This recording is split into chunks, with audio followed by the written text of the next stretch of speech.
thought our team played very hard in the first half defensively and was able to make it hard on Stanford to get some clean looks, and we were able to get out in transition. So very proud of our team defensively. We've been getting better and better as the season goes on. Where did you see the adjustments, or what transition was made on the defensive end that turned in that better performance for you guys? Well, our guards played very hard, and Sumet was really active. He didn't practice all week. He had that injury, sat out on Wednesday. Then when you guard a guy like Maxime Renaud, it's challenging because he's so talented at 7'1" and shoots a three and posts up and puts it on the floor. So it was a team effort.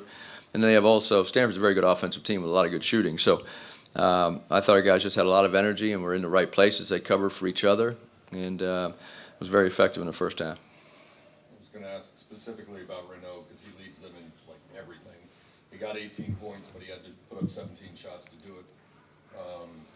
What was your approach, or what was the key to keeping him in check, I guess? Well, our goal was to, last 3 games we've held teams to, I think, 34, 29%, 33% today from the field. So our goal was to just try to create inefficiency on their offense and make them miss. They're too good. They're too good as shooters to, if they have clean, open looks, they usually make a high percentage of them. So it was just to try to be as aggressive and team-oriented as possible because you can't guard him with just one person.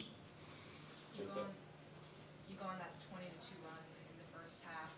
It seems like things were kind of clicking at that point. What is it about this team that allows you to go on those significant runs in such quick periods of time? Well, we lead the league in scoring, and we're very explosive at times. When we're defending in our transition game, anytime when we can share the ball, we have really good athletes. We can run.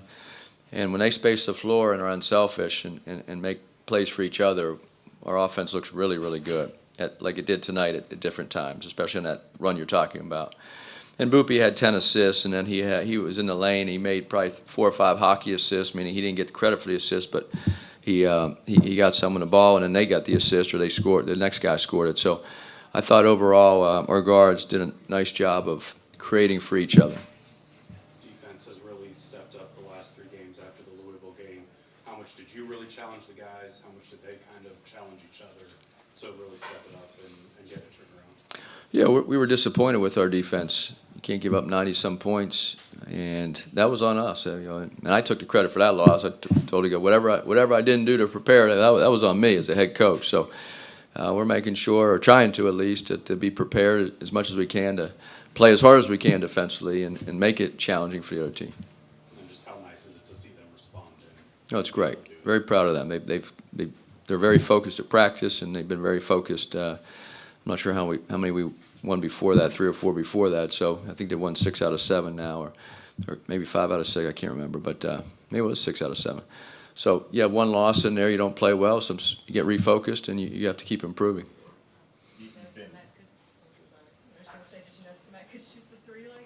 Well, he practices it a lot, and thing went in, and he missed 2 layups in a row, and he decided to take his second 3 in the second half. So I wasn't too happy about that one. That's why I had to call timeout and get a sub in for him. But he played a really spectacular game. He was very active defensively, and his plus minus was the highest. He was plus 33 and plus minus when he was on the court. That's impressive. You've been around so many teams, but you look at the development over this course of this run and the focus that this team has. Can you kind of share some of the experience you have with teams that do come together at this timing of the year and get hot like this? Well, it's important that your teams try to have them improve throughout the season, like this team has, and especially with so many transfers and new guys. We had 10 new players, and they never played together. We never coached them, and sometimes it takes a little while, and then it's okay to they practice together, but they've never been through the close games, the adversity, and when you have big crowds and the game gets tight, how are you going to respond? And so our team went through a little of that early on, and they figured it out, and guys are pretty comfortable in their roles right now and how they can affect winning. And you don't have to score the ball to help us win. And a lot of guys like Keon Ambrose Hilton's been playing great. He doesn't score a lot as much as some of the other guys, but he just makes winning plays. And so I think those are the biggest thing. As coaching staff, we're just looking for guys to come in the game, whether you start or off the bench, to try to help us win and make winning plays. Is a game like today with the atmosphere you guys had, President Bush and Tony Romo and high-level recruits there, is this kind of what you envisioned when you took this job? Yeah, the support from Dallas and the SMU community has been terrific. Couldn't ask for anything better. The fans are supporting us. This arena is great. It's has a lot of energy in it. You can feel it. You just feel the energy as a coaching staff, and their players really feel it. And it's a big part of college basketball. Your home court has to be significant. It has to be an advantage when you play in a home court. And to have all the support we've had is really great. And then Matt Cross, another 16 points, 8 rebounds. Just his game tonight. Well, he's improved a lot, inside, outside, and he's so tough. And you see him, he's putting the ball on the floor and using his body and angles to finish, because he doesn't go up and dunk it like Cario does. He just uses the angles, and he's really it's a special talent that he has. It's fun to watch. You mentioned Samet's more complete performance. Were you surprised to get that much after sitting him out on Wednesday, and was part of the decision to sit him so he could be here to play Renaud tonight?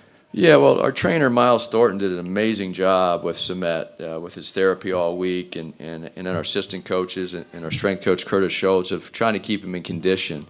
So we have an amazing coaching staff here, and Miles and Curtis and some of the other guys really deserve a lot of credit with Samet to keep him engaged and prepared to play today, because he only practiced one day. It was yesterday, and so we were concerned a little bit, but he was moving really well yesterday and had no pain, and he just looked light on his feet today. He looked really good.